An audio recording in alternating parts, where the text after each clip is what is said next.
what's on my mind.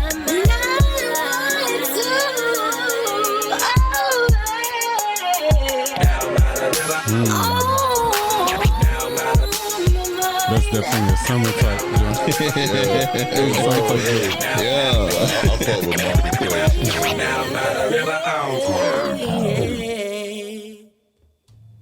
And welcome back to the Bullring Podcast. And welcome back to the Bullring Podcast, where entrepreneurs, artists, and everyday people get on the show and tell their story. It's your host, Candy. You can find me at I Am Candid 2020 on Instagram and I Am Candid Photography on Facebook. And you can find me at the Bullring Podcast on Instagram and the Bullring Podcast on Facebook. We got your boy Word Sinatra. You can find me at Word Sinatra, Big Word Sinatra, Pressure Boys 912. Okay. Bullring Podcast, man. Just Google it. Google it. Go subscribe. Go subscribe. Yep. Get those subscribes up, man. You know what I'm saying? Help Season us. 7's out already, man. We pushing out all the episodes. Go ahead and show love to season 6 as well. You know what I mean? We was a little late on putting it on YouTube, but work with us, man. We getting better every season. Yeah, we getting better, man. For sure. Tell them about the pressure washing. We still got the 20% off like always, man. Cars, all that. It's policies. For sure. You know what I'm saying? We do your driveways. We do everything, bro. Anything that you can use for a pressure washer, we got you. Hit us up. You could, like I say, Facebook, phone number. You know what I'm saying? We'll have it right across. And then I Am Candid is doing a graduation special for all the graduates that's coming up in this season, man. It's going to be $175 for your hour section. So people that know photography, man, that's a big session. Yeah, that's a lot. I really want to do a bid for all the graduates this year for sure. So just hit up IamCandidPhotography.com and then go and book it and just say graduate or Bullring, and I'll know to give you the special for sure. Facts. But without further ado, man, you know how we do here on the Bullring Podcast. We let people introduce themselves because only their words can describe them. So introduce yourself. Hey, man. I go by the name CJ the DJ. Some folks refer to me as CJ. That's my DJ. Some folks just know me as CJ. Okay. You know what I'm saying? Some folks know me as C. You know what I'm saying? Some folks know me as dad, husband. I'm just a guy, man. I'm a vessel. You know what I'm saying? That's it. I'm a vessel. That's what's up, man. Thank you for coming on the show, man. Tell everybody where they can find you on social medias and everything. Man, you can find me everywhere. CJ, that's my DJ. Facebook, Instagram. I don't be on X or Snapchat, but I got handles. I don't really TikTok, but I do my posts, man. You can find me everywhere. I just had to go snatch the handles for somebody tried to backdoor me and then sell me my name back.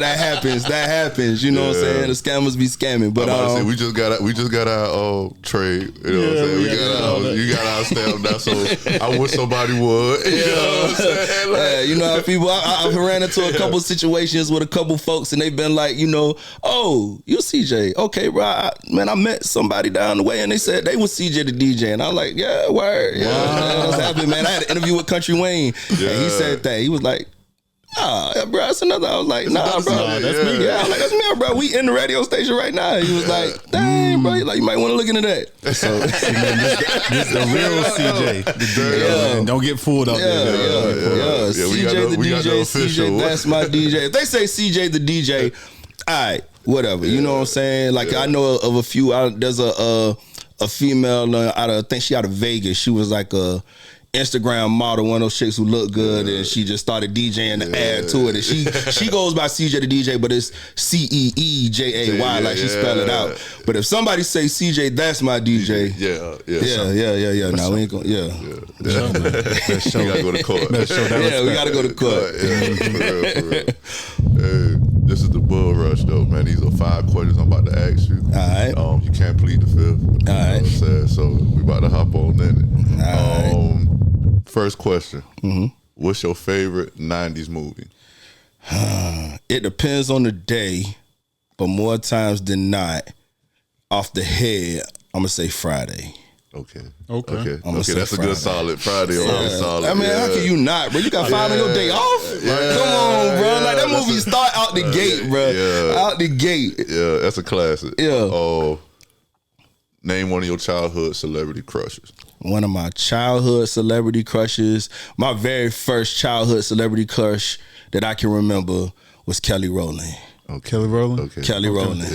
Yeah. Yeah, bro. She was chocolate. She had the short hair. And she was the only dark-skinned chick in the group. You know what I'm saying? She just had a swag to her, bro. That, you know what I'm saying? Like, ain't no knock to the rest of the members, but we. Before Beyonce, I'm gonna go over here to Kelly. It don't matter whether she sing a lead or background. That's what I'm looking at when everybody on the screen. Mm-hmm. Yeah, Kelly Rowland was my first childhood celebrity crush. Yeah, okay. Biggest risk you ever took? Whew. Biggest risk I ever took. It's gonna sound philosophical, but it just is what it is. Biggest risk I ever took was just betting on myself. Yeah. You know what I'm saying? Like, there have been times where, I'm gonna say it like this: betting on myself is the biggest risk I've ever taken, because there are still moments where, even in betting on myself, I'm still taking a risk on something that I'm pursuing. You know what I'm saying? So, it recurred. You know what I'm saying? It's a recurring thing. But the biggest risk I've ever taken was just betting on myself when nobody else would. Yeah, that's facts. Facts, bro. What's one of your guilty pleasures? One of my guilty pleasures. One of my guilty pleasures is watching old 90s cartoons during downtime or while I'm working. But not just random. I know we got a lot of good cartoons out the 90s, but it just depends. I'll work my way through. Right now, I'm rewatching the old 90s X-Men cartoon. Okay. Because, they done re-released it for the 2024. Yeah. So I'm like, you know what? Before I even get into that, let me go ahead and revisit this. You know what I'm saying? So that's what I'm on right now. But one of my guilty pleasures, man, it don't matter. You know what I'm saying? If I'm if me and the wife not necessarily in bed together and she watching what she want to watch, I'm watching. We got shows that we got to watch together, because I ain't going to watch if she going to watch it, vice versa. But you know what I'm saying? If I'm in the bed or in my home studio, kind of like y'all set up, man. You might be working, you got the TV going, so I might be working and I might put, you know what I'm saying, something on it more times than not. Yeah, I see what's on Netflix or something. But shout out to Disney Plus, but they got all the, you know what I'm saying, the throwback call, not just the old superhero stuff, they got some classics. So I'm locked in, you know what I'm saying? So, but that's probably one of my guilty pleasures. Okay, my son got me watching all them old Disney Plus joints. What? Bruh. For sure. That's what my kids at in my room right now. That's y'all eat for everybody, bro. They getting my $7. And the last one: if you could be any animal in the world, what would you be?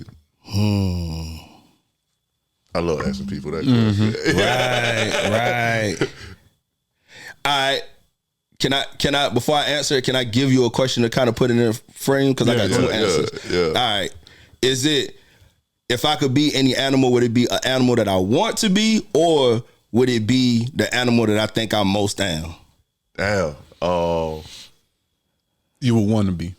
Yeah. Want to be, I don't know, man. I feel like one of them generic answers, like an eagle, sound dope right now, but I don't know. I feel like I have to.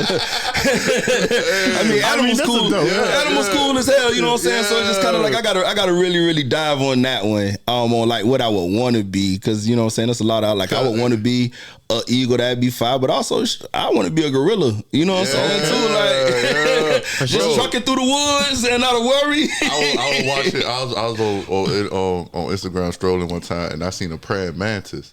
Yeah, they be messing. They be bro, that's something that you don't want to mess with. Like a praying mantis, they eat your head. They eat your head, bro. First, after they smash you. The girl praying mantises. I was like, wow, I ain't thought about being a praying mantis. You know what I'm saying? Bruh. Man, animals are you're right. I wouldn't mind being a silverback gorilla too. I mean, that kind of sound fun, bro. You just trekking through the woods, bro. Not even on the ground, bro. You swinging through the branches, not a worry, and ain't nothing happening, bro. That's hard. There's a lot of animals. I feel like if I could be a dog, I want to be like a Rottweiler. Right. You know what I'm saying? So, I can see that. But what about the one that you thought you are? Yeah. So the one that I think I am is a shark. And the reason being, man, shout out to my line brother Rev, man. Me and Rev be having conversations. I've had dope conversations, and one day he's asked me if I ever heard about the philosophy between sharks and jellyfish, and I was like, nah. And it's a pretty dope philosophy. It's pretty much man, there are pretty much two type of people in the world. You got people who are sharks and people who are jellyfish. Like with jellyfish, if you think about actual jellyfish at the beach, right? Yeah. If the waves take them up, they go up. If the waves take them down, they go down.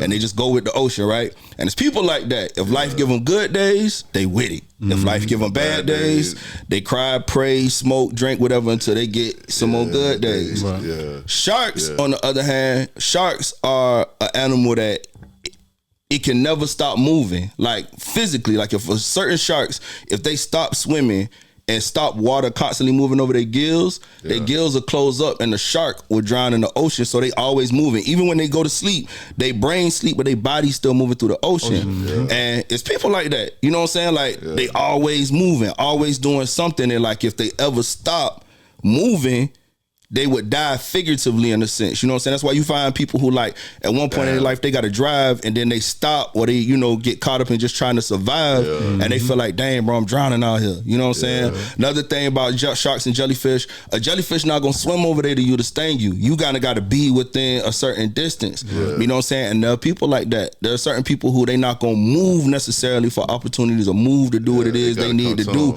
You know, think about it. Think about how many people need money and be like, y'all niggas hiring? You got a job? Hey, you know anybody? Put me on. You know what I'm saying? Sharks, on the other hand, fun fact about sharks, if sharks want to eat shrimp, right, they will swim past hundreds of fish until they get to some shrimp because that's what they want. And there are people like that. They may pass up this job opportunity here or this beautiful situation here or whatever because that's not what they truly want. They want that. You know what I'm saying? So, you know, after hearing that, man, I was like, bro, yeah, I'm definitely a shark, bro. I know I'm a shark, bro. You just called I'm a shark. I know I'm a shark, bro. You know what I'm saying? I know I'm a shark, bro. And also, you know, hey, shout out to you know, Pisces or fish. I'm a Pisces. I just celebrated a birthday. So, you know what I'm saying? Happy St. Pisces season to all the Pisces out there. But, you know, hey, a shark is a fish too. You know what I'm saying? So, yeah, like I know, you know what I'm saying? I'm a shark, man. Yeah, I said shark too. Yeah, I'm a shark. On the other show. Yeah. Show, man. But first question, man. Oh,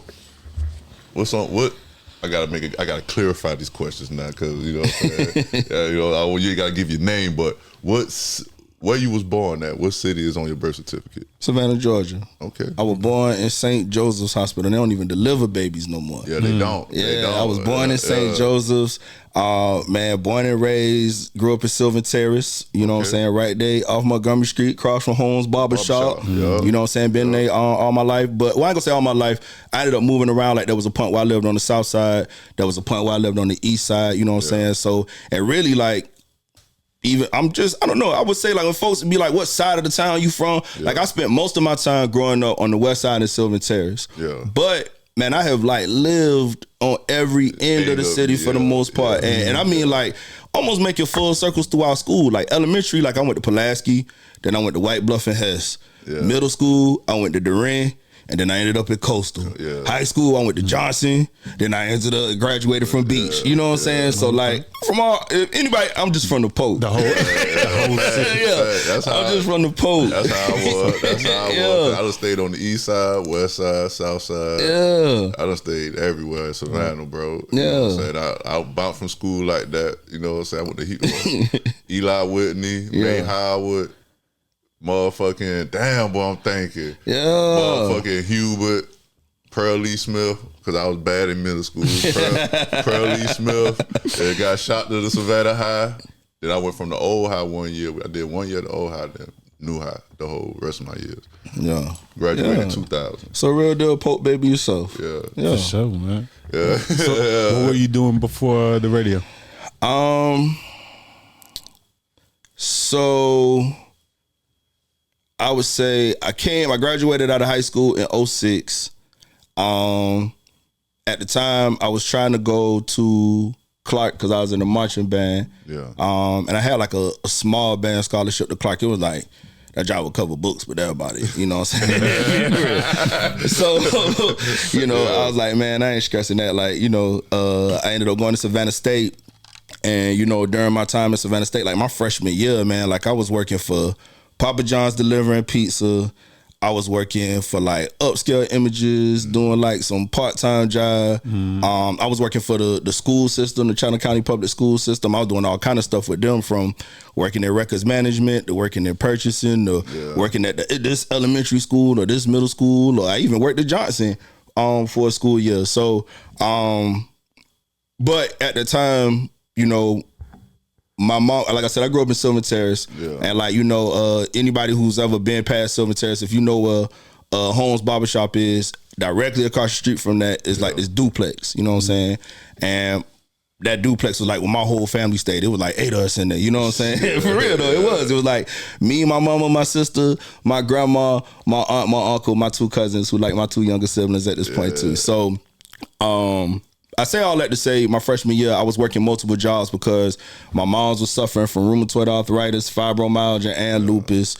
My uncle had lost both his kidneys to cancer and was on dialysis. My grandma had dementia and like a bone degenerative arthritis. And my aunt was doing the best she could to pretty much hold the whole house down as the only able-bodied adult. You know what I'm saying? And with me being the oldest of the 4 children, you know, once I came up out of high school, like I was going to college, whatever, but I was also trying to do my part at this point, you know what I'm saying? So my freshman year, it got to a point where like, man, I felt like my family needed me more than Savannah State. But before I had left, I ended up, me and my homeboy, EJ, shout out, everybody know EJ, everybody know Ignat. Like, man, we all known each other since high school. Man, you know how that job going. You in college, man. You where the party at. It don't matter if you work in the class, working or going to class. It don't matter if you missing work and missing class at night. You where the move at. And I had a homeboy who I went to Johnson with. Shout out DJ Mel. Man, he was a DJ, and so he used to see us at all the parties. And one day, me and him kind of got to talking. He was like, "Man, you know, I know you're going to Savannah State. We doing some parties. I want to get the college kids out. You already be at the parties. You know what I'm saying? It was just whoop, whoop, whoop." Right. So I was like, cool, bet, that's whatever. Be at the parties anyway, you know what I'm saying? And from there, it just kind of became a domino effect, man. Like, you know, I went from that to hosting, from hosting to DJing, and the first time I made bread off of it, I was like, hold up. Like, you can make bread off this? You can make bread off this. I'm locked in, because, you know what I'm saying? Like, I've always wanted a career in music. I knew I didn't want to be no rapper, but I knew I wanted a career in music, you know what I'm saying? So, you know, once me and DJing met, it became a thing. Like, I locked in, you know what I'm saying? It was just always about like, what's next and how can I do more of this for a living? You know what I'm saying? And that's pretty much how I found my way to DJing, man, you know. So the hosting came first then? Yeah, the hosting came first. You know what I'm saying? So when I came in the game, you know, we would be around like DJ Mel, Dice Law, LA Johnson, you know what I'm saying? And we would really, it kind of went from a thing of like, before I started rocking with them and promoting parties and stuff, I was just, hey, we throwing this party, come out. Yeah. But once I started to see like the intricacies of like putting a party together, throwing a party, making sure this party jumped too, you know what I'm saying? Then like, my focus in the club shifted. You know what I'm saying? It went more from being about, let me enjoy this job, to more so like, let me see what he doing to keep this crowd going, or let me see how, and also, you know, I remember a time before I got into any of it, going to clubs and being like, oh man, this DJ played the same songs or the same whatever from the week before. But, you know, once I got to the point where like I started honing in on it, I was able to even like start to pick a point like, people's different styles, you know what I'm saying? And that's when I was like, oh, okay, that job cool to me, you know what I'm saying? I almost equated it at the time like, almost like a basketball player. Like, you got 2 people who play guard, but both of their styles totally different. And that's how, once I started looking at different DJs, like before I got into the game, before I started DJing myself, like that became interesting to me because, you know, also I felt like at the time, that kind of shifted the way I hosted, you know what I'm saying? It's hard to host over the DJ who playing nonstop and ain't even giving you no breaks to work the crowd. It's also different the host with the DJ who kind of like just he letting the whole song play. He don't know where he going next. Y'all kind of you got to work in tandem with him. So you know, once I started like seeing like, oh snap, like especially if y'all don't work together, like man, there's so many moving parts. You know what I'm saying? And even with hosting, like you know, I learned very early on back then. You know that like man, hosting. A lot of people think hosting is just going, getting the mic, and talking. No. Yeah. And that ain't it. You know what I'm saying? And I'm grateful. I apologize because I ain't gonna lie. I know it take more than just that, but I ain't gonna. Nah, you really gotta have ball because you stand in front of a lot of people too. Yeah, you controlling the crowd. You controlling the crowd. Right. Yeah, but it's a lot. Going back to it, like a lot of people think it just means like I'm supposed to be talking, or not even so much I'm supposed to be talking. Yeah, I need to be here in order to get the crowd here. You know what I'm saying? A lot of people get the mic and they come in hot. You know what I'm saying? They, for real, bro, they be hot, bro. Especially, but don't let them get liquored up before the crowd get done anything. They come in hot. Yeah, I learned about that. You can't come on like that. Yeah. You can't come on like that. You know what I'm saying? Right. On the flip end, think of somebody like another example. How I equated DJing to basketball players. Let's add another career to it. Let's think about comedians. When you look at a comedian like Dave Chappelle, right? Yeah. Dave Chappelle's style of comedy, that man ain't hyped the whole way. It ain't like Chappelle show back in the day. Like that man really sitting back, chilling, telling you a story. But the way he weaves it, he doesn't go into it trying to match the crowd's energy out the gate. Yeah. He set the stage, draw them in, and creates the atmosphere. So that way, by the time he hits you with the punchline, you like, oh shit, I didn't even know where that came from. So you know what I'm saying? So like, just going back to it, like when I got into hosting, and even more so when I got into DJing, like that was my big thing for like just myself. Like, how do I want to craft my own style? You know what I'm saying? Like, I want to be my own DJ. You know what I'm saying? Like, I can look at certain folks and I can draw inspiration, or I could look at certain folks and draw ideas. But the really and truly, at the end of the day, like if I want to stand out, I got to find ways to stand out. Right. You know what I'm saying? And you know, I'll take that a step further and say like, that's one of the reasons why I guess I love this job so much, because it's always room to push yourself further and reinterpret it. You know what I'm saying? Like, especially when we talk about a game where you got people who just trying to do stuff. I don't know. Everybody's intention is different, but really, like a lot of people will see something somebody else doing, and then they'll take it themselves and run it into the ground. Yeah. So you know, running in a situation like that have always caused me to like, just treat our job like the gym. Like, let me get in here. Let me. Master my craft. Yeah, let me master some more. You know what I'm saying? Like, what's gonna happen? I can only be more polished. You know what I'm saying? All right. So, do you remember your first DJing job? Yeah, I remember my very first gig, man. So, at the time, like I said, I was rocking with DJ Mel, L.A. Johnson. They were part of Clouds with Will 2K. Yeah. And you know what I'm saying? And so, like I said, I had been in the club just watching these boys like every night. Dice, Will, Mel, L.A., from hosting on the turntables. And one night we were at Will's house and he had all his DJ stuff set up. And I was like, hey, Will, let me fuck with it. And he was like, go for it. Yeah. So, man, I might have got on that job about like 8:30. And I ain't get off till like 5 a.m. Like I went that bitch straight. Yeah. But when I got off that job, I had that job. Yeah. So much so that Will was like, bro, you ready, bro? Like, I got a gig next Friday. You want it, you can go ahead and get it. Yeah. You know what I'm saying? And so, and that my very first gig ever was at the old Club Ice. Yeah. It was a shout out to Big Hurt. Big Hurt was like, he was either playing on a baseball team or did something with a baseball team, and they had like an after party at Ice that night. And that was my very first event. And that was honestly my very first event in Savannah. Like after that event, I didn't DJ here for a year.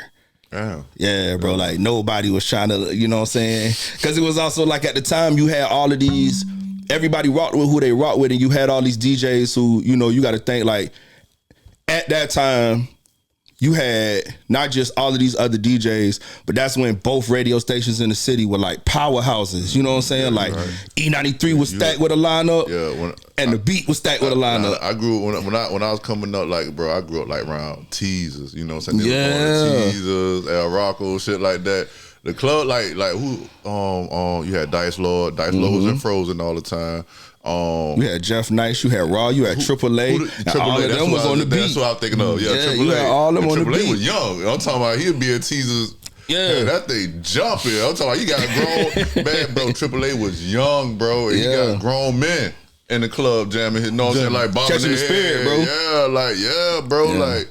You're right. You know what I'm saying? It's like all of those folks I mentioned was on one radio station. Then you got the other radio station, and they got all their DJs and personalities. So it's like also, don't know why would anybody book this young DJ ain't nobody ever heard of before when I could go and get one of these. And that's when you was listening to the radio. Like, that's when you was locked in. Like the time was different. All day, bro. Like the radio on. You know, both stations had powerhouse lineups, bro. Facts. You know what I'm saying? They had powerhouse lineups, bro. Right. Both stations, bro. You could not miss, bro. Yeah. And what made it so beautiful also, what I miss about that era was also like, man, like, because both stations were stacked, man, you watched them go head to head. So because they went head to head in the community, so it made the community better. They went head to head in the streets, so it made the streets better. They went head to head in the club, so it made the clubs better. Like at that time, having those two stations, like the club. Yeah, I ain't even talking the politics of radio. I ain't even talking about ratings.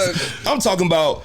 You got Lil G, Kenya, J. Chris, man. April Dobbs. You know what I'm saying? You got Bo Money, KC. And like, that job was like, they was going. So, you know, once again, at that time, bro, when you got all that going on, who the hell is, I don't know no CJ. Like, who is this? You know what I'm saying? Like, I don't know this.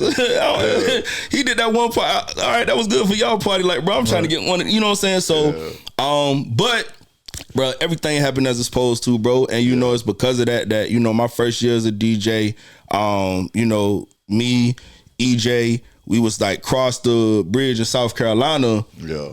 Bro, like every weekend for a year, sometimes like 3-4 nights out the week for a year. You know what I'm saying? Doing spots like Club 170, spots like Studio 7, spots like Wonder Woman in Yemassee, Club Life in Hilton Head. And, you know, in retrospect, I'm grateful for it happening that way because it really polished me as a DJ, gave me the opportunity to really craft and blend and hone my style with a live crowd before I ever played at home. At home. You know what I'm saying? And I knew, bro, I was like, the first time I get in the door anywhere at home, all right, I bet you I ain't leaving this thing. Right, and you know what I'm saying? And that's exactly what happened. The very first gig I had in Savannah, post that one was at Daiquiri Island. LA asked for me to fill in at Daiquiri Island one Saturday night. And I was like, man, bro, I got you. But I said in my head, I was like, my boy don't even know. He don't even know what he just did. Yeah. Like, I used to be jumping, bro. I know, I was there.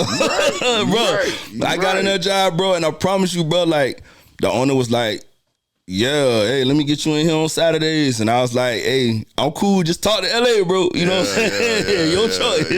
You know what I'm saying? So, but yeah, and I mean, from there, man, it's just always been onward and upward, bro. Yeah. So how the whole 94.1 thing came? So before I got into either station, like I reached a point. Well, like I said, I'm always like, what's next? I'm always like, how can I push the envelope? I had got to a point where like I was still DJing stuff in Carolina. I had finally got my foot in the door in clubs around here from not just Daiquiri, but like Tantra and Rain. Got to do a couple of things and Frozen and all of that good stuff. And I had started doing mixtapes, you know what I'm saying? Yeah. And I remember a point where people was actually like, man, hey, why CJ ain't on the radio? You know what I'm saying? And I remember going back to E93 and The Beat at the time and being like, hey, bro, I come in here and dump trash. I just want to be a fly on the wall and like soak up whatever game I can soak up. One of the stations was just like, nah. Another one of them stations kind of flexed on me, but that's neither here nor there now, right? But, you know, so I was like, cool. You know what I'm saying? It just kind of was a thing in my mind at that point where it's like, all right, bro, like, you could tell me no, but like that just mean not yet or not with you. You know what I'm saying? And that was my mind. So I just locked in even more, started cranking up mixtape. I just made it to a point where it's like, you know, honestly, every no I've gotten like just eased me up more. Cause it's like, you know what I'm saying? It's like, who you to tell me no, bro? I done heard it so much now that like, I'm immune to it now. Like, I mean, I, you know what I'm saying? It's like, bro, like the biggest opportunities in my life didn't come from the yeses, it came from the no's. Yeah. So hearing no, you know what I'm saying, at that time just fired me up. And so, man, like it just got to the point where like, bro, you couldn't escape me, bro. Yeah. If it was something going on with the hood, I'm DJing that. If it's something going on with the college, I'm DJing that. If it's something going on with the community, I'm in the mix some kind of way. So, fast forward, you know what I'm saying? And this is my testimony, bro. That's why I tell folks all the time, bro. I'm just a vessel. But true story. Me, EJ and Ignorant, DJ Ignorant, we all had this house on Walls Drive. It was one summer where like we couldn't compete with like, I won't say the new wave of DJs, but like it was people who was DJing for like $50 or DJing for just drink tabs. You know what I'm saying? And so folks like, well, I'm gonna pay you and I can get this DJ for $50 or nothing. The three of us couldn't keep up with that. You know what I'm saying? Savannah is. They're gonna go with the. And go with that cheap option. You know what I'm saying? That's real though, man. That's crazy. That job happened, you know. And I mean, like, you know, we all had jobs outside of DJing at that time. Like none of us were really doing it like full time yet. Anyway, but you know, at that time, like, man, we couldn't keep up with that, and so all of us were just like, this job fun, but like, we gotta fix something, gotta shake. Yeah. And we all talked about also going into the military. You know what I'm saying? EJ went into the Army, Ig went to the Navy. Naturally, the three of us, I couldn't afford no house by myself, so I had to come up out of that, go move back in with my moms. And I remember my last night in the house, or that last week in the house, I should say, I was walking around the neighborhood like 4 a.m, bro, just praying. And I remember being like, you know, God, I don't want no confirmation. I don't want no star to shoot across the sky, none of that. I just want guidance. If everything I be seeing and thinking and feeling for myself, if that's really what it is, then let every day from this moment forward move me closer to that. And if not, then let every day from this moment forward move me further away. So I know I need to switch up my footwork and figure something else out. Right. Moved back in with my mom. Couldn't really tell the difference right away. Went and talked to a recruiter. Was about to go into the Navy as a E3 because I was in RO at Johnson for 2 years. Mm-hmm. So I was like, yeah, I'm about to go in here. I was supposed to go to Jacksonville and get sworn in on a Friday.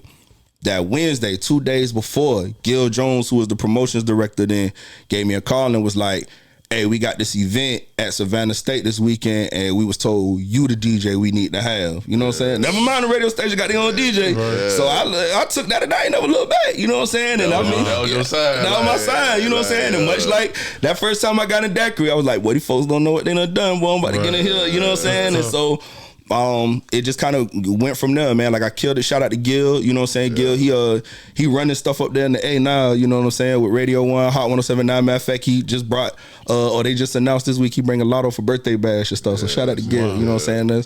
That's who got me in the radio. But from there, it was just always a climbing thing, man. Like I got to the point when I first started at E93, I was just doing like their events. I wasn't even on air, but it was just like, if we doing something in the community, the club, whatever, CJ. we got CJ. You know what I'm saying?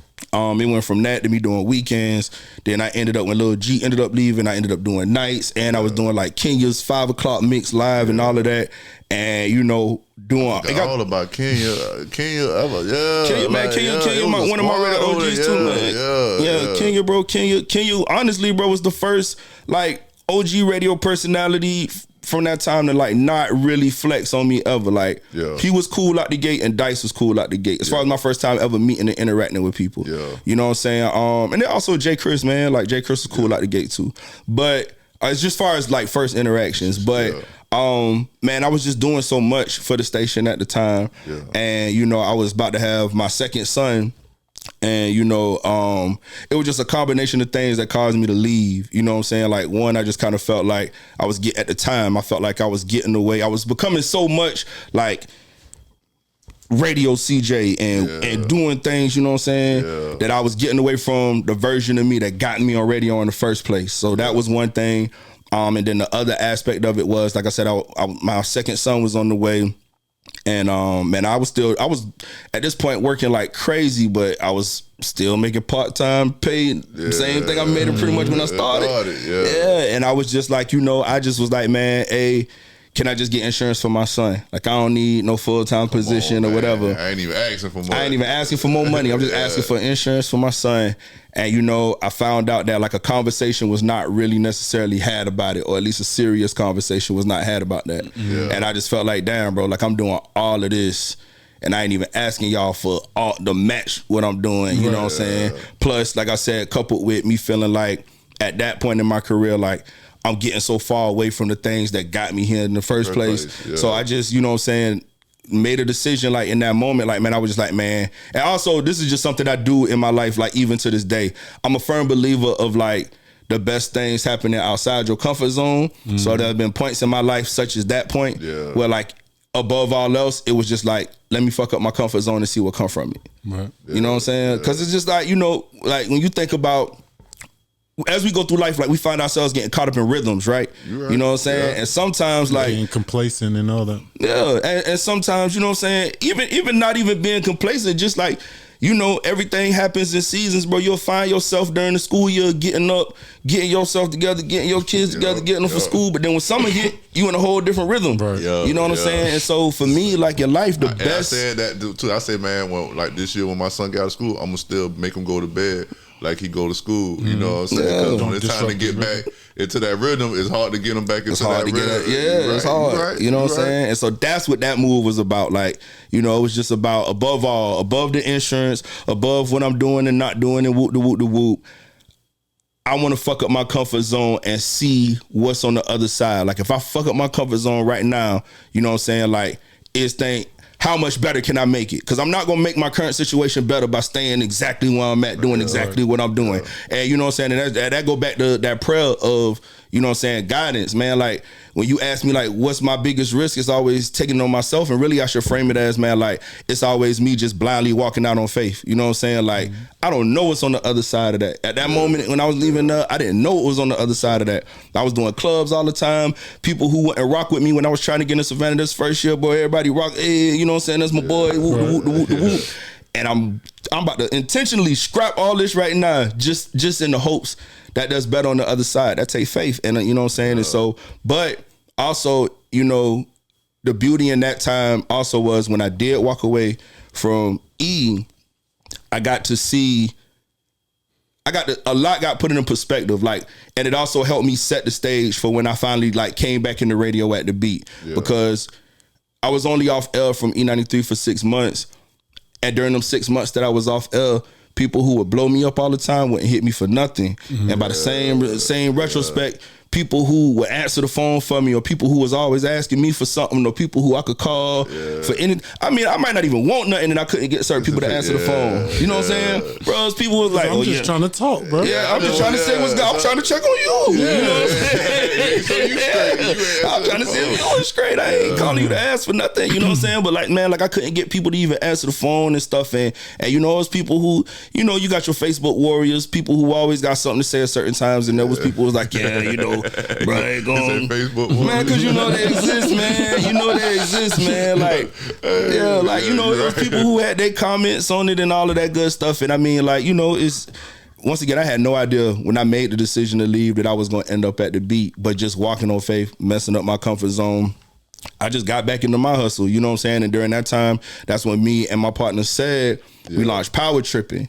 You know what I'm saying? That was all the way back in 2015 when all this took place. Yeah. And, you know what I'm saying? During them 6 months, man, like, you know, we launched that podcast, you know, said, man, just being the mastermind he is with things. He was like, man, let's build a whole network. So he launched Heavy Traffic, you know what I'm saying? Built the own RS feed and all of that good stuff, you know what I'm saying? Shout out to Power Tripping, man. Power Tripping even got like the number 22 in the comedy section on like iTunes podcast once, you know what I'm saying? So so in them 6 months, I'm still blessed, you know what I'm saying? And fast forward, I quit E in July of 2015. January of 2016, I got a phone call from the beat, and they was pretty much like, you done with radio or what's up? And so like, bro, we had a conversation, and you know what I'm saying? And shout out to the OG, man, the legend, the GOAT, if you know, man, Sam Nelson, bro. Like in my opinion, bro, Sam Nelson is like the Phil Jackson when it comes to radio, like like Sam Nelson was the guy who built E93 into the powerhouse that it was. Yeah. You know what I'm saying? And then there was a time when he was no longer there, and he found himself working for iHeart, programming the beat, and was the one who reached out about me coming over there. And you know what I'm saying? And like, you know, bro, I'm always have respect for Sam, because anybody knows Sam know he like a straight shooter, he real. Yeah. And you know, in the conversation, I was just like, hey man, you know, like I'm excited about radio, but like also I do so much outside of radio, and I need to know that, like, you know, I'm never gonna let the ball drop here, but just I can't put, you know what I'm saying? Bro. And like, and bro, like, you know, I've just been rocking ever since, man. Like, you know, February of this year made 8 years since I've been with the beat. You know what I'm saying? So okay. Congrats, man. That's what's up. Thank you. Because I definitely agree with everything you're saying, man. Like a lot of the best things in life is right on the other side of uncomfortability. Yeah. We just talked about that. Yeah, we were just literally just having this conversation. Bro. My life kind of took turns that way too. I was telling you before we got on here that I'm originally from North Carolina. Yeah. But what brought me out of there is then I went to New York. I went working there, went to college up there in upstate New York too. But I was living out of the city. But then I just got like that same thing. So I'm Christian. My father's a pastor. So I'll pray on every decision. Yeah. So I'll feel like getting into the same rhythm. I knew that like moving to Texas at one point while I was in high school, coming back to North Carolina, I was like, I like that feeling of like the new thing, like, because it taught me a lot about myself. Because even though I didn't have it all figured out, I just was leaning on my faith in God type thing. So like, if this is for me, then have it be for me. Yeah. Right. So then that's when I went up to New York, and then like from one day to the next, I'm making the most money I've ever made. I'm set up, all that type of stuff. But it just seemed like I was just into a different type of rhythm, but another rhythm. Yeah. But then I'm like, man, I got to get up out of here, man. Yeah. So like, I had a brother that was in the military. Yeah. So he was like, man, I talked to him like all night one night. I was like, man, what's going on, man? Like, tell me about the military, how you get into it, all that type of stuff. Like, you know, the benefits. Yeah. I wanted to go back to school because I had messed that up when I was up north, man. Wanted to party too much. Yeah. You know, wanted to party too much, messed it up. Be on the scene, bro. Yeah, man. So I was like, you know what? Forget this school. I'm about to go back, make money and stuff like that. But like the next day I prayed on it. He laid it on my heart, man. He said, yeah, go back to North Carolina though. Because there was no way I was joining up out of New York. So they was like, man, he laid it on my heart, man, go back to North Carolina. I was, within 6 months, I was off the basic training. Yeah. But then the same thing happened while I was in the military, 10 years in. You know, people that's 10 years in, what do they want to do? Go to 20s, go and get their retirement, all that stuff. Yeah. Man, he laid on my heart, man, get out. Yeah, you got the family, you got a little man, you know, a whole different dynamic, and I got something different for you. So it's like, right in, I told my sergeant major and everything. Sergeant major looking at me like, what? What are you talking about, man? You about to be a chief, man. You fast tracking to all the ranks I was at. I was a sergeant within 2 years, staff sergeant within 4 years. Like, I was fast tracking through the military and everything. I already dropped my warrant packet, about to go. I was like, man, laid it on my heart. It's time to go to the next thing, man. So now look at me, man. I'm over here in Savannah, man. Starting a podcast with him, man. It's just like, hey, y'all boys on season 7. You know what I'm saying? Hey, hold on, man. We ain't gonna act like at the beginning. Oh yeah, turn the light on. Get the light on. You know what I'm saying? And we ain't gonna act like at the beginning of the episode. You know what I'm saying? My boy ain't say Google us. You gotta have some work. You ain't gonna be Googleable. So you know what I'm saying? So shout out to y'all. You know what I'm saying? We done did over 100 episodes now. For sure. Yeah, I mean, bro, like, bro, you know what I'm saying? I've been seeing y'all too, man. You know, between, bro, like, y'all, the interviews everywhere, the content, man. You know what I'm saying? Y'all out there at the Hurricane games. Yeah, man. You know what I'm saying? Like, bro, like, you working, bro. Hey, man, you doing more than most. Man, for sure, man. Man, bro, Ice Cube said something that always stuck with me, bro. He said, if you do something, don't look to get paid from it. If you could do something, don't look to get paid from it, and you love doing it, it'll pay off for you. Yeah. You just got to put the time and the work in. Yeah. He said he went 5 years without getting no paycheck. Yeah. You know what I'm saying? Yeah. We've been 3 years and we just now getting dividends and all that type stuff. Just now. We started with the one mic. One blue mic. One blue mic right in the middle. You know what I'm saying? It was just kicking shit. You know what I'm saying? Shout out to Roy. That was our first episode, first guest. Season, You know what I'm saying? Like we never stop. You know what I'm saying? Man, you can't, bro, because y'all some sharks, bro. Yeah, that's what it is. Y'all some sharks, bro. I rock with that, man. Question: are you part of a fraternity? Mm-hmm. Okay. You want to speak on it? You want to speak on it, man? You know what I'm saying? Folks know, you know, I don't hide it, man. I'm a member of Omega Psi Phi. You know what I'm saying? The Omega Psi Phi Fraternity Incorporated. You know what I'm saying? Yeah, you know. I would say if I was part of a fraternity, that's probably what I'd be. Yeah. A Q. Yeah, a Q. Yeah, man. It's crazy because at high school at Johnson, like when I went to high school, the different high schools had like the junior fraternities. Yeah. So like when I was at Johnson, I was an Alpha Scholar.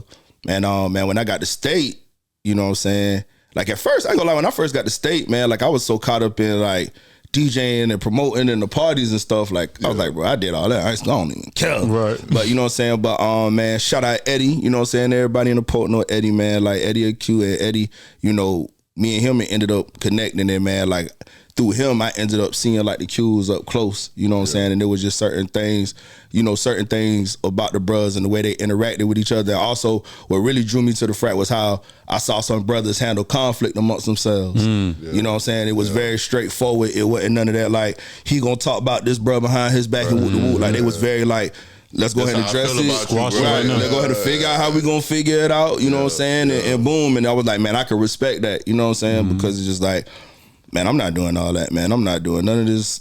You're right. We just had that question in one of our candid conversations that how do you handle conflict, that type of thing. And a lot of people, I enjoyed that episode because, man, I'm getting too old to be having to be looking over my shoulder or like pressing somebody and doing that. Because I really am growing into more, I am growing into more understanding for everybody got something going on. And I'm not trying to be part of your conflict. So if you remove conflict out of the conversation, then you could really get to empathize with people, connect with people, and then see people for who they are. And like, okay, if I gotta avoid this person, then I'm gonna just avoid this person. Because some people can't even handle conflict. Facts. And just understanding that we not gonna always see eye to eye, bro. You know what I'm saying? Like, hey, tell me how you feel. I'm gonna tell you how I feel. Hey, guess what? If we can't come to no common denominator, hey, my nigga, leave this shit alone, then. You know what I'm saying? Like, hey, I just like when people, hey, I don't want to talk about Trump today. You know what I'm saying? I mean, the world's so big, bro. We ain't got to. The world's so big. The world's too big. Like, we can find other shit to talk about. Even if you stay in a small town with somebody that you got beef with, and it's only one Walmart, and y'all just so happen to be in the Walmart at the same time. The Walmart big enough, y'all ain't got to cross paths that many times. You know, go about your way, go about your day. Man, you know, what I'm saying? like I always told my partner one time, I say, bro, why kill somebody when you gonna die one day anyway? One day you gonna leave this. Everybody's guaranteed to leave this mother. The only thing is, I might leave before you. You might leave before me, but. We all gonna leave this motherfucker. So why bring it? Bro. People got family, people got kids. Let them live their life. They gonna, bro, it's renting. You gonna die by something. So, hey, cuz I'd rather you live any damn way. I want you to see it. You know what I'm saying? I hope you see it. You feel me? Like, shit. Yo, I've been having a question though, man. I ain't trying to interrupt you, man. I've been having a question, man. Your tagline, where'd that come from? Where'd it come from? So, can you give out the who's saying it? You know what I mean? The whole story behind it. If you know, you know. I don't know if she want me to say who she is, but if you know who she is, you know who she is. And honestly, like a lot of people think like, oh, what's up, girl? I'll smash it. Like, nah, man. We're just friends. So at the time, like I said, I was working on mixtapes. I had this one mixtape that I made called Sex Tape. It was like all slow fucking music, but like if you know how I DJ, you know I blend the shit out of songs. So instead of it like going from song to song, it blended. It was one long transition, right? And so you know, I was like, man, I knew out the gate. I was like, man, I know people gonna be smashing to this tape. So let me not put some loud, like you got all this slow music and then all of a sudden you got something, you know what I'm saying? Like, bro, you know how the mixtape drops used to be back in the day, but they used to come on aggressive, you know what I'm saying? Like you smash, you in it, and all of a sudden it's, damn, son, where'd you find this? So I was like, man, I need to come up with a tag, you know what I'm saying, that's gonna fit the situation, you know what I'm saying? Because also, like I didn't want to put the mixtape out with no tags, and then I got people like taking my shit and playing it like it's theirs. So I was like, I need to identify. So I was like, man, I need to do a tag to just be like, ooh, CJ, that's my DJ. And like, man, we was already recording the mixtape, putting the shout out to Steven Easley, man. He was putting the mix on the mixtape for me. And we was actually in the studio in somebody's dorm room on Savannah State campus at the time. And I called my dog and I was like, hey, I need a favor. And bro, she came and she knocked that job out in like 2 takes. You know what I'm saying? And bro, it just been up ever since. Again, I'm not from Savannah, so when I listen to the radio, that's that tagline is what I'm coming into. Like, that's dope. She get paid for that? I paid her then. Yeah, that's all. It wasn't like no royalty or residuals because that job came out during the mixtape era, bro. I mean, you know, it wasn't no streaming, no nothing. Shit, I didn't even get no royalties off my tag. I just own it. You know what I'm saying? Can't nobody take it. Can't nobody use it. Bro, if I got paid, if I got paid off every time the tag played, bro, I'd be playing it right now. Hey, I'm telling you, yeah, nah, that ain't necessarily how it works. I mean, I own it. Yeah. So if somebody ever wanted to license it, then I could then I could make bread that way. But it's so specific to me. Who else gonna use it? Yeah, who's gonna do it? You know what I'm saying? I got you. Since we right there getting into the music though, your album 9, where that come from, and what made you name it 9, and from just the question what the world wanted to ask, the artists you picked. How did you pick those artists? And some artists felt like you didn't pick the best or the greats, all the greats out of Savannah. Like you've been missing. They feel like some people been missing. Some people. You know what I'm saying? Yeah. Well, you know, I'm gonna go backwards. You know what I'm saying? My response to that is, you know, for one, in making that project, there were people that I reached out to at the time that for one reason or another it didn't work out. Yeah. And I never really stressed that because it's part of 9, the first one, like it's called 9 Part 1. Yeah. There'll be a 9 Part 2. Yeah. You get what I'm saying? So it was always in my mind to like intentionally reserve, save, and not even approach some people for Part 1 because there's a whole thing that I have with Part 1. Yeah. Like there's been everybody like when you gonna drop Part 2. There's a whole thing with Part 1 that has to happen before I give you Part 2, bro. You get what I'm saying? Like, like it's always a method to the madness. And then the other answer to that is like, you know, for people who might have not been pleased with who was and who was not on the album, you know, I think at the end of the day, kind of have to look at it like, you know, everybody has opinions which they entitled to. Facts, yeah. But at the end of the day, with that project, it wasn't about me people pleasing as much as it was about me doing the best in my power to create songs with, you know what I'm saying? Like, like it was my, especially the way you put it together. Yeah, it's my project. You know what I'm saying? It's my project, and there's a certain method. Once again, like there's a certain method to the madness. Like you're not gonna always, or at least I'm not gonna always stop and take time to explain every step I'm doing as I'm doing things. You know what I'm saying? And I think that like, you know, you just catch it when I do. You'll catch it at some point. You know what I'm saying? But also like, you know, for the lineup that was on the project. Like, man, I'm very pleased. Like, I feel like can't nobody say there was a single bad verse on there. You know what I'm saying? Like, you ain't had no trash people on there, bro. Right. Like, you know what I'm saying? I mean, like, even some of the like combinations, bro. Like, I felt like, you know, it was dope to see a record where you got an artist like Torp and an artist like Fee on the same song, rapping about being OGs, or having a song where you got an artist like Tat. OG, and then you got a young artist like Fob on the same record. You know what I'm saying? Yeah. Even in another lane, having an artist like OSG Breezer, him now, you know what I'm saying? And Generation, like 2 different artists, 2 different times on the same record. You had Ethan, VP, VP, and Sad. I got Ethan and Clay Hodges on the song with the Savannah State Choir, like it was the Savannah State Wesleyan Choir, gospel choir. Yeah. Like, you know, for me, it was that project, and also Part 2 too. It's all those 2 projects in particular were just my love letter to the city. You know what I'm saying? Like, it's the city that made me. And it's like, you know, the beautiful thing about Savannah is that, like, a lot of times, as much as people want to put us in a box musically, you can't because we didn't even got into the jazz roots or the gospel roots or, you know what I'm saying, like everything outside of hip hop. But bringing it back to that project, you know, the other thing when I was making that project was it's 9 songs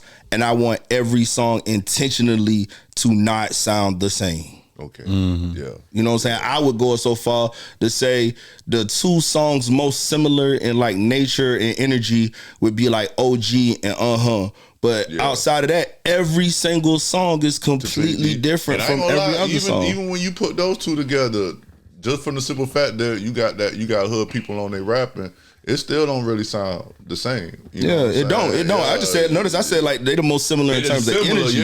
Just in energy. But there's definitely like a whole plan with 9. Even in how I dropped it, even in how I've been moving about that album until now. Like there's a reason why the first song is the first song. There's a reason why when I dropped it, I dropped a video to the first song. It's a reason why I haven't dropped any videos to any of the other songs yet. You know what I'm saying? Like it's a whole mythology around that. And like, without saying too much, it's just like 9 part 1 and part 2 whenever it comes about. They're two pieces to a puzzle.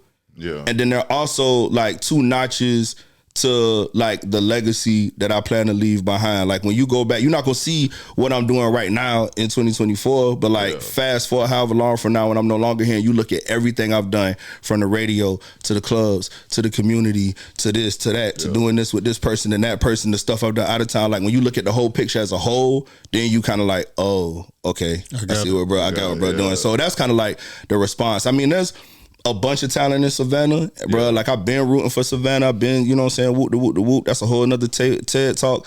But as far as the project goes, the reason why I decided to name it 9 was because in 2020, let me back up even more. Before I started DJing, going back to it, I said I always knew I wanted a career in music. I just didn't know what that was. I knew I didn't want to be a rapper, but I didn't know what that was. Mm-hmm. And my senior year in high school, I wanted to try my hand at producing. And, shout out to Trig, Euphoric, Thorough.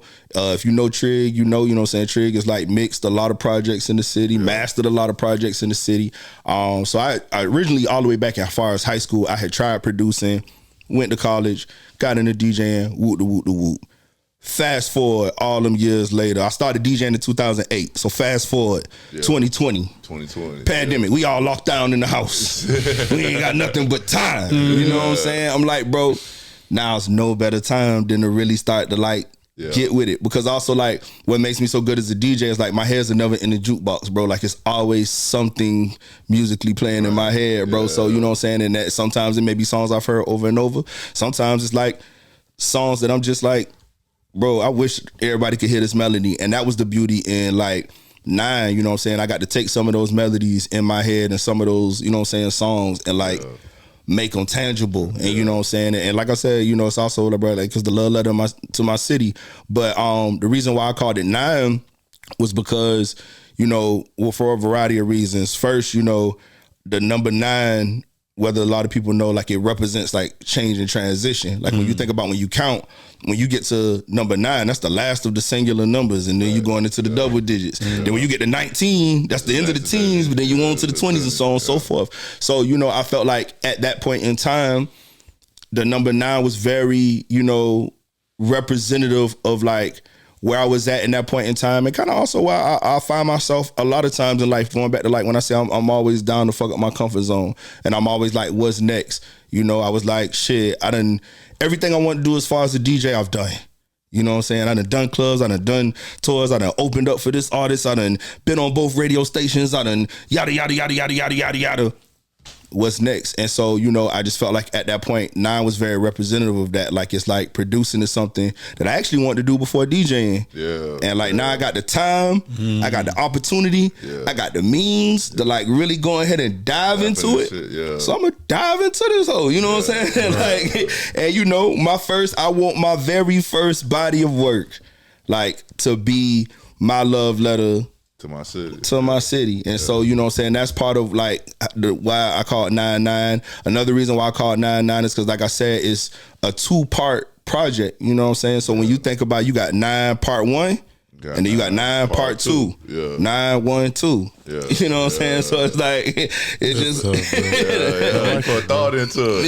You know what I'm saying? So it's like when you get both parts, it's like it's like 9. You heard it here first, man. You heard it. So it is, a part 2 is coming. That's what part 2 is coming. But that's just a method to the madness. Like another thing that I said early on when I got into, like, when I officially started producing, was that, man, like, every song that you make, whether you a producer or hell, whether you a rapper, whether you a band or in a band, no, anybody who creates, not even just music, but like everything that you make in life ain't gonna be a slap Like, Beyonce got a bunch of slaps.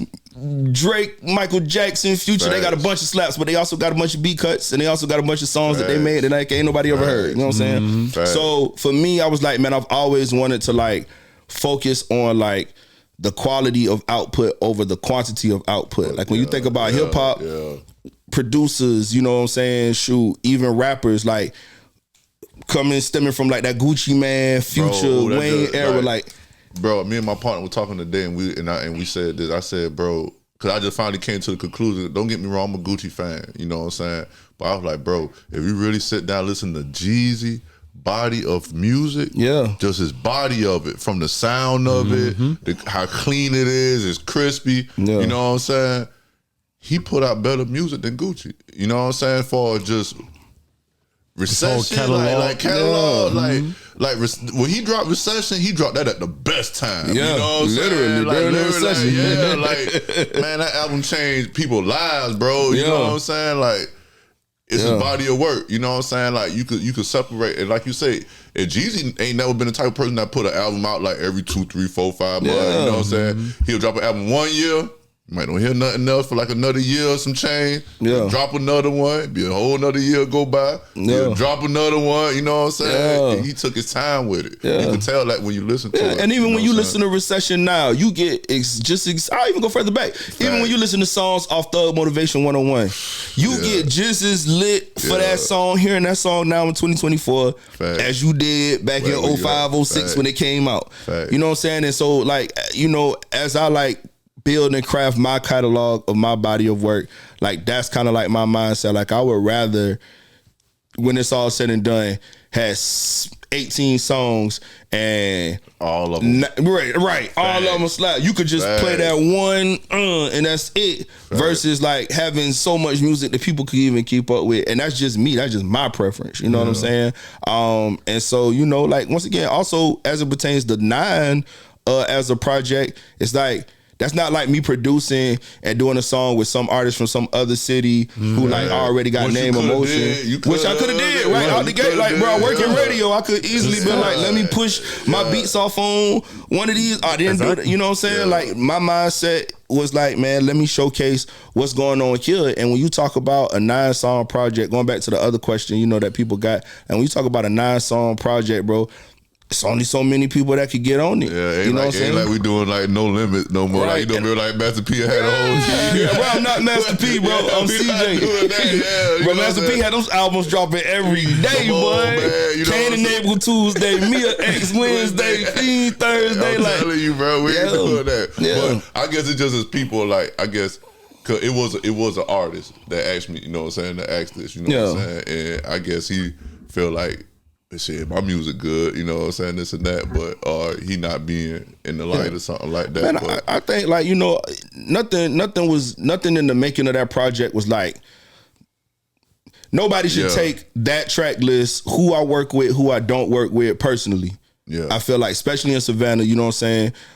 Bro, I'm just glad they all Savannah people. Yeah, I'm just, bro. And I mean, also, but like going to it, because I've had people who hit me when I dropped the project, like, dang, bro, why you ain't put me on it and all of that good stuff too. And it's like, man, you know, nobody should take me being creative and my creative process doing something as like a slight towards them, or they shouldn't feel like they not hot, they not popping because I didn't put them on this project. There are a lot of people in the city who have motion who wasn't on part 1.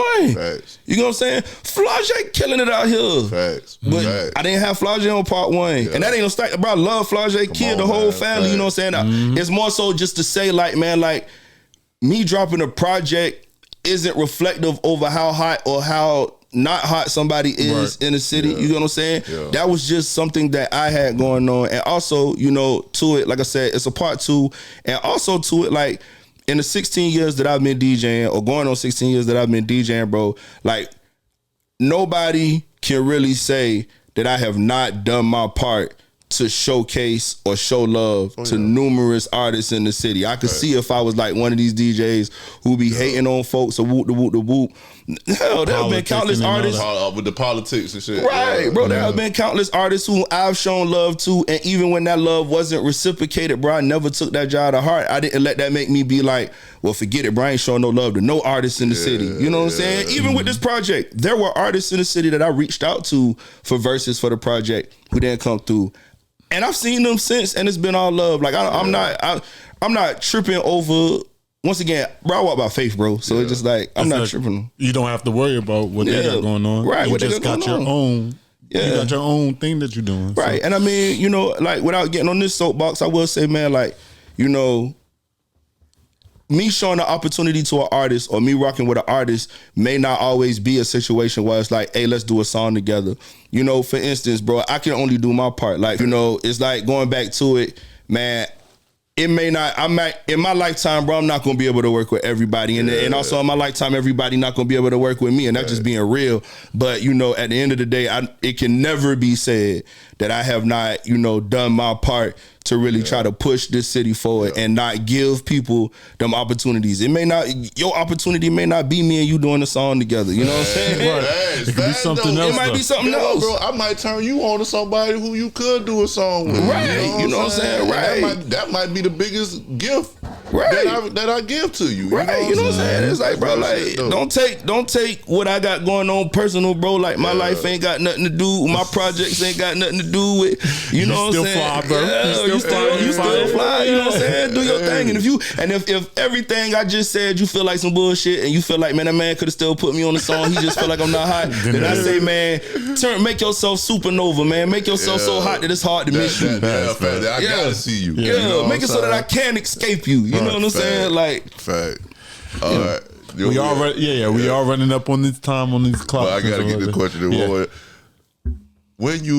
When you tag and said go put y'all, there you go, do y'all podcast. Yeah, shout out to Say man. Yeah. So man, we because I was watching it, you know what I'm saying? Like I watched it for that thing don't just stop. We been waiting on some more. So it was me, man. If you ask Sad Attack, they gonna say I'm Beyonce, bro.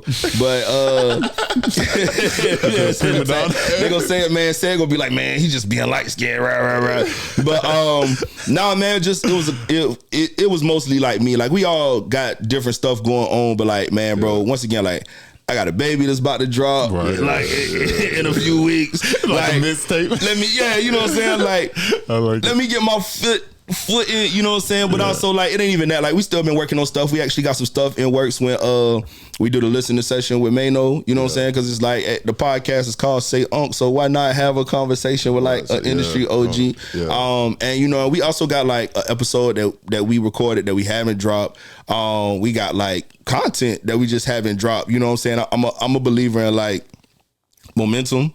You know what I'm saying? And I don't want to be the reason why, like, for instance, we already started this great thing, and then because certain stuff was going on, like, I kind of had to slow us down. Right. So it would be the worst thing in the world for us to start up again, you know what I'm saying, full force. Like, we are starting, like I said, we got an episode, we got content, all that's coming, but it's just as far as, like, it'd be until we establish our rhythm, especially right with me getting ready to have this baby. You know what I'm saying? Because I'm going to put my family time in, bro. Yeah, you have to. You're going to be down for a while. You remember, what was it, season 2? Season 2. We had to take time out. He just had a baby. He just had a little man. A little man. You got to put that family time in. I was on, you know, like you say, I'm a shark. So I'm like, hey, bro. No, I got this. I was like, nah, bro. Wifey be all right, man. Like, hey, I do what I got to do. And when it's time to go, wifey got to understand I'm on a mission. You know what I'm saying? Bro looked at me like, hey, bro. Nah, bro. Like, we could always crack this shit back up. My nigga. Like, for real, take man. care of the fam first. Make sure she happy. Make sure, because that baby, it's a baby. You know what I'm saying? Like, she gonna get tired of this little boy. You know what I'm saying? You gotta make sure she'll be like, man, I need you. It's an important time, my brother. And also, man, I was blown at first. I'm looking at bro like, man, bro, like, nah, man, bro, let's keep this going, but I understood after I got into it because, like I said, he said, bro, you got to take care of home. Yeah. Because we can't podcast and your wife mad at you. And also, I mean, shoot, bro, like, that baby was only gonna be a baby for a little while. Fact. You know what I'm saying? And like, as you mean to tell me, like, in his first experiences, it's like, I don't know you, bro. Like, it's me and her all day. He looking at you like you the new nigga. You know what I'm saying? Like, nah. Yeah, my son ain't about to look at me like I'm the new person. Like, we got to get this time in. I had got that, man, because I had deployments and stuff like that, and then I seen him through the phone, and then when I came back, he didn't like, know me. He like, you know, because them kids they don't know you. They don't know. He only with white people, so he looking at me like this. He like, I was like, man, I gotta get up out of here, man. Another reason to get up out of this thing. Yeah, man. That's real though. Yeah, bro. I'm on my Peter Griffin, bro. Like I'm gonna put my family time in, man. Cause it's like, bro, like, man, my family is like, you know what I'm saying, been like my foundation and everything, bro. Like, you know what I'm saying? You gotta, at the end of the day, no matter how much fun you have, especially in this industry, man, like, it's a blessing to have a family to go back to. It's a blessing to have a family to do what you do for. You know what I'm saying? It's like, bro, like, doing it all is all well and good, but then when you got a family to go back home, and especially when you talk about being a father, man, like, man, I got 3 sons, you know what I'm saying? Like, so I'm like, man, hey, I want to be present. I want to know what's going on. You know what I'm saying? Especially as the world changing, bro. Like, it'd be the biggest travesty. I done sat here and I was so focused and locked in on what I was doing that I didn't take the time to find that balance. And now they grew up to be like you can get somebody's lost in terrible. Sauce. Yeah, you can get lost in the sauce. You can get lost in your job, in your work, bro. You know what I'm saying? And that would, bro, pretty much tell me like, man, like, don't get lost. Like, you can always come back to this shit, bro. Like, nah, bro, go home. Right, get that time in, bro. Life about balance, bro. Balance it out. Set your daddy time and then set your grind time. And I just started learning because, like I said, I always just been going. I go. Like, once I set my mind on something, I ain't stopping till I accomplish it. You know what I'm saying? Yeah. But you gotta have balance because you'll crash. You'll crash. Gotta have balance. Yeah. CJ, what's your end game when you sit down and look at that sunset? What you want to be? You know what I'm saying? How you want to be feeling? So it's like 2 parts to that. My end game above all is to make sure that, like, no matter what, like, my family's straight. You know what I'm saying? Like I said, I'm about to have my 3rd son. You know, I want to make sure that they don't grow up out here like some being lame on some of this time, some of these other fellas being on. And like, as an active father, it's my job to make sure that my sons ain't on that time. So just, you know, making sure that they grow up in the good, man, making sure my wife's still happy and we all good. And, you know, the rest of my family good too. Like, that's my end game. But, you know, what form that looks like in terms of end game is just like, man, like, once again, bro, I'm a shark, bro. And I know that, like, you said it. The one thing that's constant for us all is, like, at some point we gonna all die. Yeah. So it's like, you know, how people be like, man, you'll sleep when you die. You know what I'm saying? I'm gonna get sleep when I'm alive. But when it just comes in terms to, like, doing things, working towards things, setting up goals, and then knocking them down, like, I'm gonna always be doing that till I die. Like, my end game is to, like, you know what I'm saying, never reach a point where I just can't do no more. Because once I can't do no more, I mean, at that point for me, it just felt like I'm just kind of waiting to die. You know what I'm saying? So it's just like, man, I just want to keep going until my time is up. You know what I'm saying? And it's like, you know, even now, like, God forbid, but I feel like if something was to happen to me now, I've done so much, and not even so much that I've done so much, like, career-wise and shit, but just, like, in my life, I've done so much, and I've done so much, like, intentionally moving by faith that, like, if something happened to me, God forbid, like, my family could look back at me and be proud. I could look back at, like, my life and be proud about, you know what I'm saying? And not just, bro, not to say my life been good from start to finish, because it hasn't. It's just there's beauty in the struggle, and there's beauty in overcoming struggles. There's beauty in not letting, you know, things that happen to you, like, define you as a person. And there's beauty in life itself. Is, you know what I'm saying? It's beauty in having a fucked up situation and then finding some type of peace past that fucked up situation, because not everybody can do that. You know what I'm saying? And I'm blessed to say I've been able to do that numerous times. You know what I'm saying? So if God forbid something happened to me now, I would, you know what I'm saying? Good legacy. Yeah, I have a good legacy. Like, my only thing with dying now, the only reason why I don't want to die now is just because, bro, like, I want to see my kids into adulthood. I want to make sure that they good. I want to have a hand in them being solid young men and being solid. But like, you know what I'm saying, bringing it back to the question, like, man, like my end game above all, make sure my family's straight. But like just knowing myself, bro, like, man, it's like, bro, I know I'm not gonna be here forever. You know what I'm saying? I just been blessed to turn 36, and you, bro, you know, being from the point, I'm sure you know too. Like for black men, bro, hold up, bro. Once you cross that 30 threshold, like, blessed, bro. It's either gonna be some health shit. 40, it's gonna be some racist shit. It's gonna be some envious niggas. It's gonna be stress. It's gonna be something. Man, I grew up, bro. I'm 40 years old, bro. I was born in '83. I grew up in that Savannah era where it was when I was at work when Flores died. I seen it pop up on TV. You know what I'm saying? I seen all that Ricky Jivens, all that, you know what I'm saying, East Side, West Side bullshit where they used to go to the club. Frozen Paradise, you can't, you know what I'm saying? I seen that era. And I'm blessed. I'm blessed, bro. I'm still here, bro. Like, I grew up with people that's not here, bro. I grew up with homeboys that's locked up and never coming home, bro. And I'm still here. Like, I don't, like you say, life ain't always been all good, but I'm here today, bro. I got a family. Like you said, I got a beautiful family. I got my sons, and I could really say that I'm trying to create the best legacy for them. Like they could be proud of me. It's not about me being proud of me. It's about they could be like, yeah, that's my dad, bro. You know what I'm saying? He had a solid life. Like Pop did his thing. I want to be like him. That's who I want to be like. You know what I'm saying? Like that's all, bro. I'd be happy with that. You know what I'm saying? For real, for real. That's a good life. And I mean, like I said, bro, you know, doing it until not until I can't do it no more, but doing it until my time is over. Like I did it to the finish line. Like if life is a marathon, bro, you ain't done till you cross the finish line. We know what the finish line is, and the beauty is the beauty of life is we don't know when we gonna cross the finish line. Right. We don't know. Scary, but it's scary, but it's beauty. You know what I'm saying? That's the beauty in it. So that's every day. People don't realize it. Like when you wake up in the morning, you're like, you should be blessed, bro. Bro, you don't know when it's gonna be over. You don't know when you're gonna cross the finish line. All you know that life is a marathon, and that goes back to like, you know what I'm saying? And I encourage people, bro, like that goes back to like, it's not our fault that some of the things that happen to us in life happen to us. You know what I'm saying? But if we allow ourselves to stay fucked up behind them situations, like that part of it is on us. And that's not a knock to, you know, PTSD or nothing, because people do experience real life trauma behind certain things.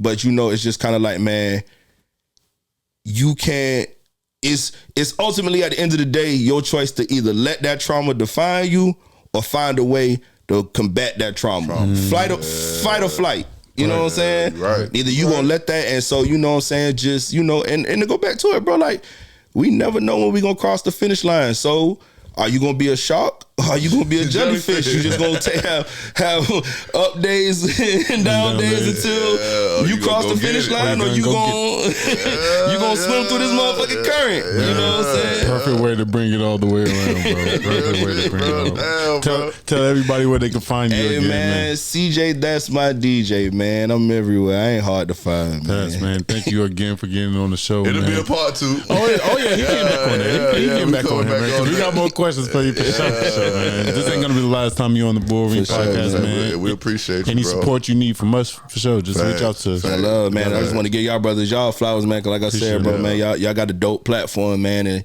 you know that consistency. That ain't something that there is. It's easy. I ain't even gonna say it's easy. It's one thing for people to start something. It's something different for people to consistently still be doing it. You know what I'm saying? The time is the greatest measuring stick when it comes to consistency. So congrats on y'all season 7. Congrats on, you know, y'all doing what y'all doing with the Hurricanes and around the city, and you know what I'm saying, and creating this platform, man. Appreciate that, bro. Appreciate that. So it's your boy Candy. You can find me at I Am Candy 2020 on Instagram, and I Am Candy Photography on Facebook. Of course, you can find me at the Bullring Podcast on Instagram and the Bullring Podcast on Facebook. And you know you got your boy Word Sinatra. You can find me at Word Sinatra. Big Word Sinatra. Pressure Boys 912. Okay. Man, Bullring Podcast, man. Go like, follow, subscribe, man. Like I said, we're gonna always try to get the best people in here to give game, to spread the truth about whatever, talk about whatever, and you can learn something from this. That's our main goal. Pick up something from it, learn something from it. If you want to be a DJ, I hope you're paying attention. You know what I'm saying? Like, for real, Don't stop, man. Don't stop, man. Be a shark. Yeah, be a shark, bro, not a jellyfish. But if you're a jellyfish, you still, you know what I'm saying? That's cool. Do your jellyfish thing, you know what I mean? But I'm a shark, bro. Get out my way. You know what I'm saying? Oh, take care of your kids, man. Like I always say, take care of your kids, pay your bills. Yeah. Man, just love your family, man. And man, they said, bro, got me right. No, it's life insurance, man. Man, You get can you say some that. life insurance, man. Yeah. Don't be out here doing no GoFundMes or nothing like that. You look thinking man, different. you got me paranoid. Because I told him, man, like I saw startling. It was startling, man. Like over 90% of like insurance cases, claims don't get paid out. Like the death benefit don't get paid out. Yeah. Which is crazy. So it's like we pushing life insurance, but they not even paying out. But you know, you thinking about my life insurance. think about the future, man. For real, Facts, though, think bro. about the future. Put money aside. Think about Life your insurance for finish sure line. is Life a insurance start. for sure, Definitely. though. Yeah, like for sure, though. If you don't got you a nest egg, at least have life insurance for sure. Man, 60% of us ain't like that, bro. So man, if you can't save money, bro, get you some life insurance because it costs about 10-15 G's to bury, and that's cheap. That's cheap. Cheap way. You know, some people want to go out crazy. Yeah, don't worry about me. Just cremate me and then keep the bread. 400,000. You know what I'm saying? Like, if you definitely try to go out like that, bro, get you some life insurance, man. But yeah, man, we appreciate y'all, man. Like, follow, subscribe, and we out. Go out. And just saying, man, Kentucky's out of there. That's crazy. Wow. Kentucky out of there. Kentucky's out of here. Man, my bracket all fucked up. I know. Kentucky the best beat. By 4, they can't even hit the 3 and save it. No, it's over.